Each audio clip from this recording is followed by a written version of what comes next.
Bienvenidos a su canal Aprendiendo sobre el Corazón. En esta ocasión vamos a desarrollar un tema muy importante que trata del cálculo de vasoactivos en el paciente crítico. También vamos a desarrollar un taller práctico con la aplicación de las fórmulas para calcular la dosis de las drogas vasoactivas. Comenzamos. El manejo de pacientes en estados críticos, particularmente aquellos que cursan con shock o disfunción cardíaca, exige una comprensión profunda de los fármacos vasoactivos. Estos agentes son pilares fundamentales en el soporte circulatorio y la optimización de la perfusión tisular, pero su uso requiere un rigor académico y una precisión clínica excepcionales. Las drogas vasoactivas constituyen una categoría amplia de fármacos que ejercen efectos tanto vasopresores como inotrópicos. El objetivo principal o primordial es restaurar la presión arterial, el gasto cardíaco, la perfusión tisular y la oxigenación de los órganos. Dentro de esta clasificación general se distinguen dos grupos primordiales: los inotrópicos y los vasopresores. Los inotrópicos son medicamentos diseñados para modificar la fuerza de las contracciones cardíacas. Los inotrópicos positivos, por ejemplo, permiten que el corazón bombee más sangre con menos esfuerzo. Los vasopresores son agentes farmacológicos que inducen vasoconstricción, lo que conduce a un aumento de la presión arterial media. Su acción se centra en el aumento de las resistencias vasculares para mejorar la presión de perfusión. Los principios básicos para la administración de las drogas vasoactivas son: en primer lugar, la reposición de volumen previa. Es muy importante. La reposición de volumen es un principio de seguridad y eficacia clínica de primer orden, ya que antes de la administración de drogas vasoactivas se debe reponer la volemia. Las drogas vasoactivas son ineficaces en presencia de hipovolemia y su uso en un paciente hipovolémico sin corrección previa puede ser ineficaz o incluso perjudicial. La vía de administración es otro factor crítico. Los vasopresores e inotrópicos deben administrarse preferentemente a través de un catéter venoso central para asegurar una entrega rápida y precisa del fármaco, así como para eliminar el riesgo de extravasación.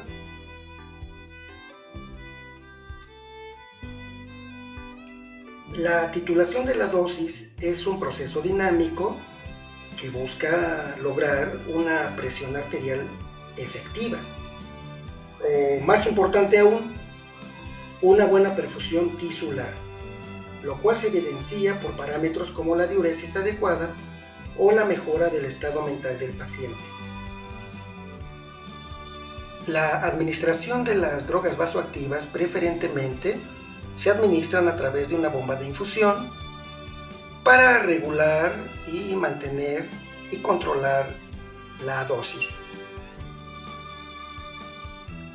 Por otro lado, la administración de drogas vasoactivas también exige una monitorización hemodinámica continua y exhaustiva. Esto incluye la evaluación constante del electrocardiograma, la presión arterial, la frecuencia cardíaca y la diuresis. Estos parámetros proporcionan información vital sobre la respuesta del paciente al tratamiento. La administración precisa de inotrópicos y vasopresores es crítica en el entorno clínico. Para ello, es fundamental dominar las fórmulas de cálculo de concentración, mililitros por hora o velocidad de infusión y microgramos por kilogramo por minuto o dosis administrada. Como observamos, son 3 fórmulas básicas las que se aplican para el cálculo de las drogas vasoactivas. Como observamos, tenemos que calcular primero la concentración, la velocidad y la dosis. Aquí describimos de manera más detallada esas fórmulas. Entonces, lo primero que debemos obtener es la concentración, es decir, las gamas por mililitro o la concentración, que corresponde a los miligramos del medicamento por mil, que es una constante, que corresponde a los miligramos por cada gramo entre la solución en la cual se diluye el fármaco. La segunda fórmula es calcular los mililitros a partir de las gamas.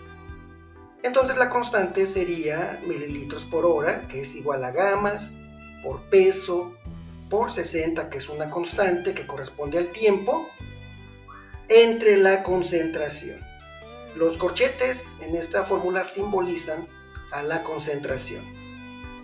Y la fórmula 3 corresponde al cálculo del valor de las gamas, cuya incógnita pues son justamente las gamas, y la fórmula es mililitros por hora por la concentración entre el peso del paciente, y todo ello entre 60, que es nuestra constante.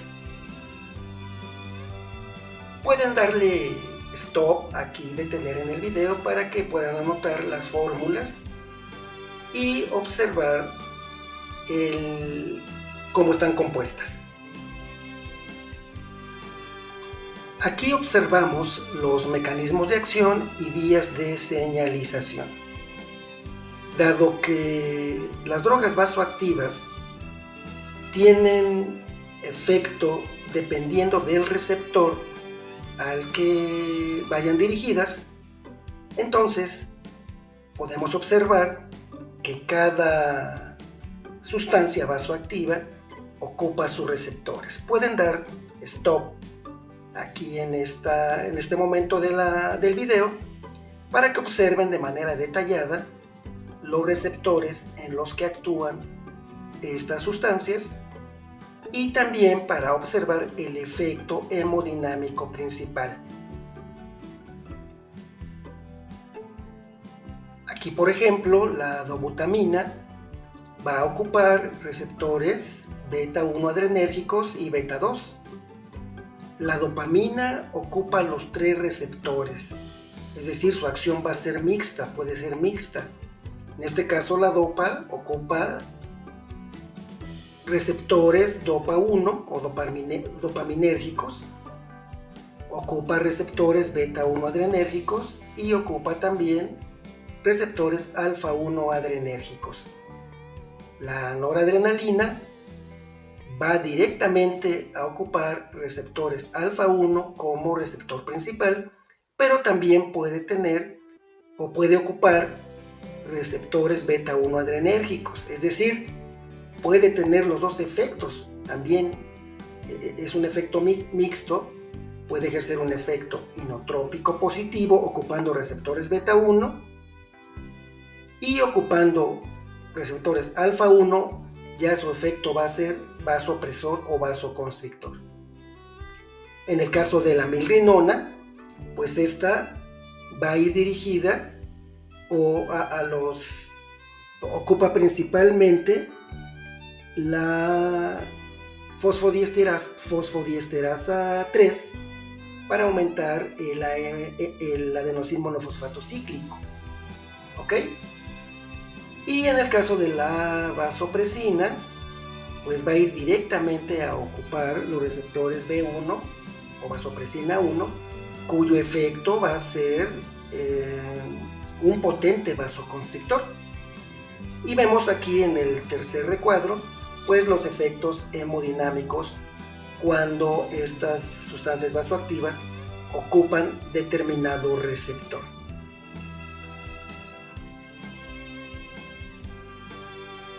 ¿Cómo elegir el medicamento o la droga vasoactiva? Bueno, aquí observamos un cuadro con determinadas situaciones clínicas y los fármacos sugeridos. En el caso, por ejemplo, del choque séptico, pues se sugiere noradrenalina más vasopresina. En la falla cardíaca con bajo gasto, la sugerencia es dobutamina más milrinona.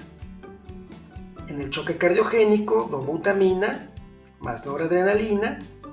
En el paro cardíaco, adrenalina. Y en la hipotensión sin taquicardia, la fenilefrina.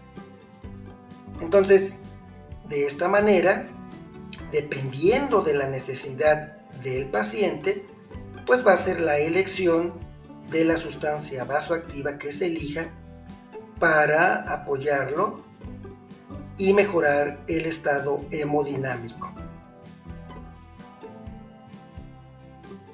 Aquí observamos la dosis de inotrópicos y vasopresores. De manera más detallada, podemos observar el fármaco, la dosis habitual, los receptores predominantes y los efectos hemodinámicos, ¿verdad?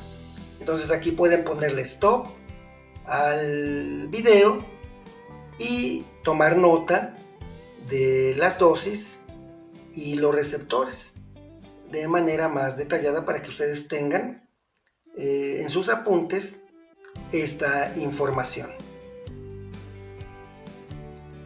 Aquí podemos observar un punto muy importante que son las propiedades del miocardio, ¿verdad? Y su relación con los fármacos vasoactivos. Entonces, vuelvan a detener el video para tomar nota porque estas propiedades son muy importantes. En este caso, tenemos al inotropismo, al cronotropismo, al dromotropismo, al batmotropismo y al lucitropismo. En el caso del inotropismo, ¿verdad? Tiene que ver, dijimos, con el aumento de la fuerza de contractilidad o la fuerza de contracción. En el caso del cronotropismo, tiene que ver con la frecuencia cardíaca. El dromotropismo tiene relación con la velocidad de conducción. En este caso, en la conducción del estímulo a través del sistema de conducción eléctrica del corazón. El batmotropismo tiene que ver en la célula, ¿verdad? Que se refiere a la excitabilidad del miocardio. ¿Ok? Y el lucitropismo tiene que ver con la relajación del músculo cardíaco. ¿Ok? Ahí podemos observar los fármacos que estimulan, ¿verdad? Los fármacos que disminuyen. Y tenemos también la referencia clínica.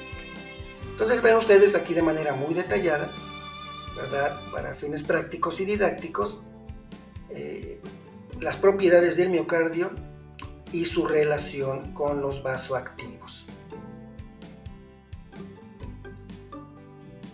Bien, una vez hecha la introducción con las generalidades o con los aspectos básicos del uso de las sustancias vasoactivas, pues vamos a introducirnos ahora al taller práctico para el cálculo de los vasoactivos.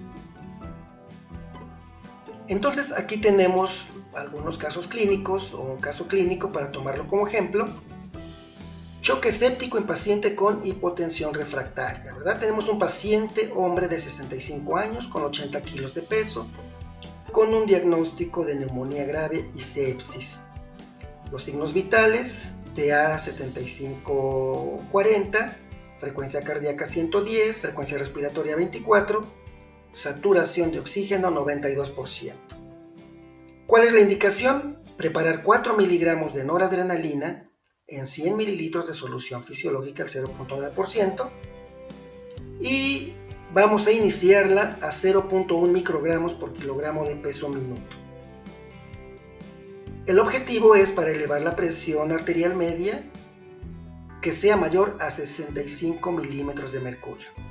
Entonces, hagan stop al video, copien los datos, la indicación, la dosis a la cual la vamos a iniciar y vamos a continuación a desarrollar las fórmulas.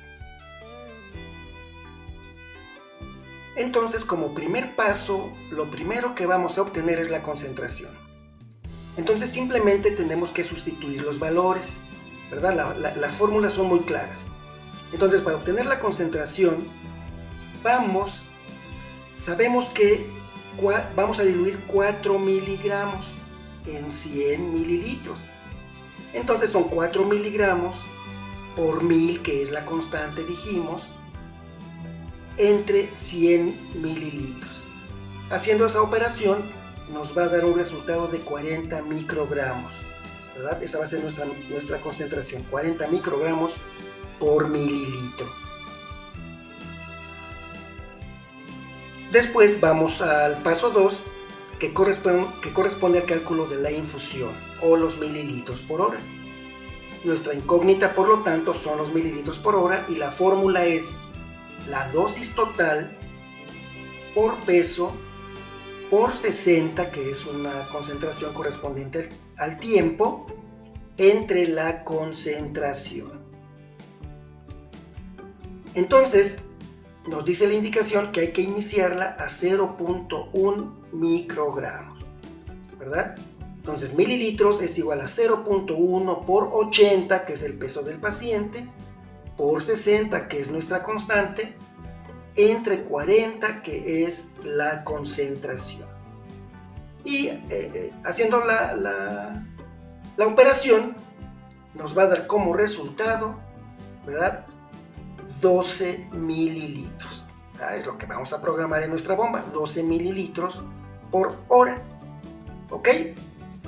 Recuerden que dependiendo de la dosis, dependiendo del receptor, vamos a obtener un efecto hemodinámico específico. Más adelante vamos a ver ese detalle. El paso 3 consiste ahora en calcular la dosis o las gamas. Entonces, ¿cuál es la incógnita ahora? Las gamas, ¿verdad? Entonces la fórmula va a ser mililitros por hora por la concentración entre el peso del paciente por 60, que es nuestra constante. Entonces anótenla, que sería el paso 3, y simplemente sustituyan por los valores y vamos a obtener, ¿verdad?, que va a ser ahora lo contrario de los mililitros. ¿Ok? Para el cálculo de la dopamina vamos a utilizar exactamente las 3 fórmulas ya anteriormente practicadas. Lo que podemos comentar aquí en cuanto a la dopamina es que esta, dijimos, ocupa 3 receptores, ¿verdad?, dopaminérgicos, beta-1 adrenérgicos y alfa-1 adrenérgicos. Entonces tiene 3 efectos dependiendo de la dosis. ¿Ok? Entonces vamos a obtener, hagan ustedes el ejercicio con las indicaciones que están aquí, ¿verdad?, y vayan tomando nota de los efectos. Bien, una vez que ya hicieron ustedes el desarrollo de la fórmula, vemos que el efecto hemodinámico esperado, ocupando receptores DOPA1 o dopaminérgicos, se ejerce un efecto vasodilatador renal y esplácnica. Esto pues aumenta el flujo renal y la diuresis, ¿verdad? Aunque clínicamente su beneficio se debate, ¿ok? Pero bueno, para fines prácticos y didácticos, decimos que el efecto dopa 1, dopaminérgico, va a ejercer una perfusión a nivel renal y por ende va a haber una mejor filtración glomerular y el paciente va a tener una diuresis adecuada. Ahora, si hacemos los cálculos, pero para dosis beta, ¿verdad? Ahí tenemos las dosis indicadas de 5 a 10 microgramos por kilo minuto. Se ocupan receptores beta, pero el efecto ya va a ser diferente. Es decir, va a ser inotrópico positivo. Bueno, pues ahí tenemos los datos del caso clínico. Anótenlos, stop al video, anótenlos, desarrollen las fórmulas y posteriormente vamos a ver cuál es el efecto hemodinámico. Vean ustedes entonces aquí el efecto hemodinámico esperado es el aumento de la contractilidad cardíaca, porque ocupando receptores beta 1, el efecto es inotrópico positivo. Y con ese efecto lo que se consigue hemodinámicamente es el aumento del gasto cardíaco. ¿Ok?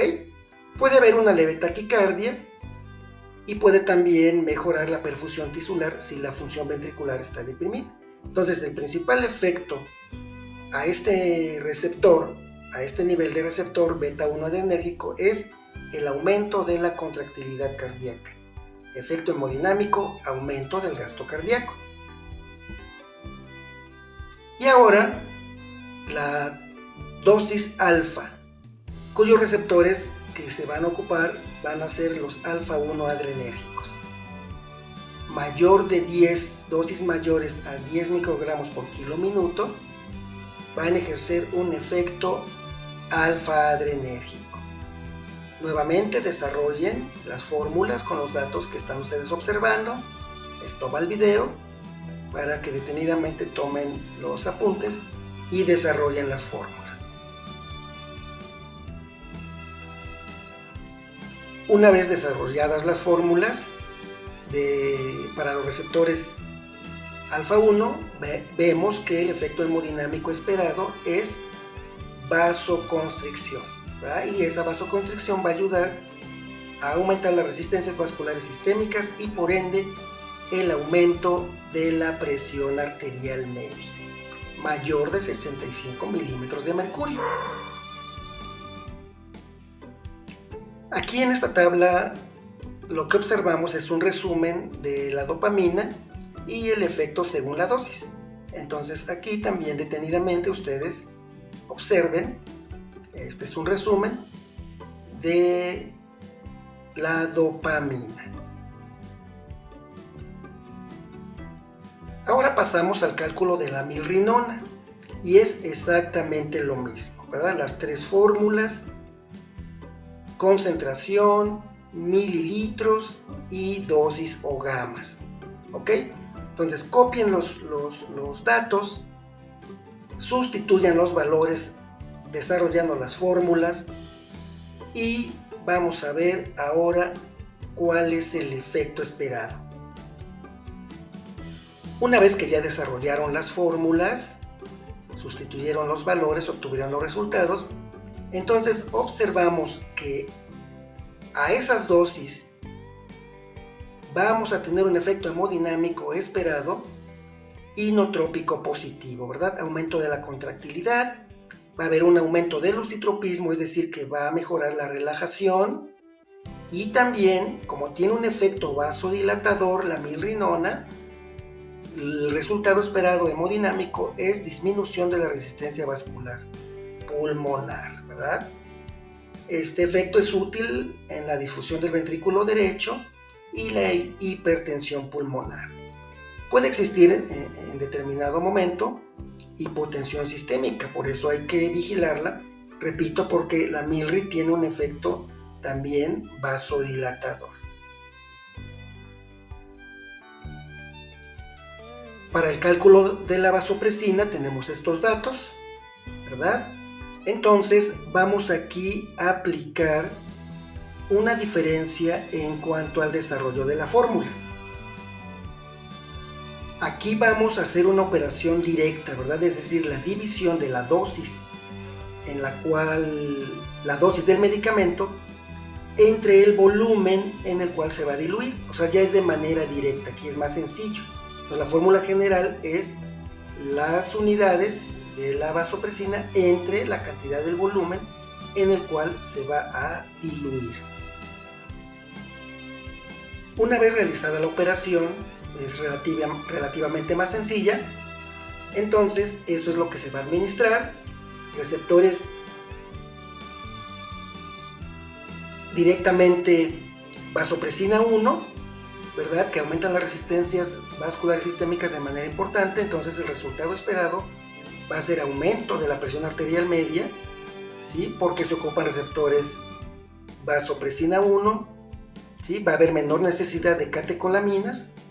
Y algunas precauciones que debemos tener con la administración de este vasopresor es vigilar la perfusión periférica, ¿verdad? Principalmente la piel, ¿verdad? ¿Por qué? Porque si hay una vasoconstricción importante, entonces va a haber un proceso isquémico también importante. Entonces tenemos que vigilar el flujo, la perfusión, principalmente en extremidades, donde se puede apreciar mejor el llenado capilar. Las sustancias vasoactivas también, dijimos, pueden tener un efecto adverso, entre ellos arritmia, isquemia, extravasación, hiperglucemia, interacciones y taquifilaxia. Por lo tanto, entonces la monitorización y los ajustes son clave para minimizar riesgos. Conclusión y resumen y perspectivas futuras, ¿verdad? Entonces los vasoactivos deben tener un uso racional. Debe monitorizarse de manera continua los efectos hemodinámicos dependiendo de la dosis, ¿verdad? La titulación debe ser mínima dosis efectiva y actualización constante, ¿verdad? Esto va a ser pilar en el manejo de las drogas vasoactivas. Bueno, y en el momento se están generando algunas sustancias o existen ya algunos otros sustancias vasoactivas que aún en algunos lugares como aquí no se manejan, no se cuenta con ellos, pero que en otros países, ¿verdad? En Estados Unidos, en Europa, y ya tienen una aplicación también de manera constante. Entonces, este fue un pequeño taller, una clase didáctica, ¿verdad? Corta. Ya nos toca a nosotros profundizar un poquito más en el tema. Entonces repasen, vuelvan a ver el video, vuelvan a copiar nuevamente las fórmulas, hagan los ejercicios para que puedan ustedes también ir acostumbrándose al desarrollo y el cálculo de las sustancias vasoactivas. Aquí están las fuentes de donde fue obtenida la información. Para más detalle ustedes pueden consultarlas de manera más detenida. Pues bien, esto fue una clase práctica, rápida, ¿verdad? Sin perder rigor académico en el cálculo de estas sustancias. Sugiero que lo repasen, ¿verdad? Practiquen. Y que si esta información fue satisfactoria para ustedes, fue buena, les gustó el video, la información que contiene, entonces por favor denle like, suscríbanse y no se pierdan las próximas clases que vamos a estar subiendo de manera constante para que podamos compartir más información de cosas acerca del corazón, ¿verdad? Suscríbanse y nos vemos en el próximo video.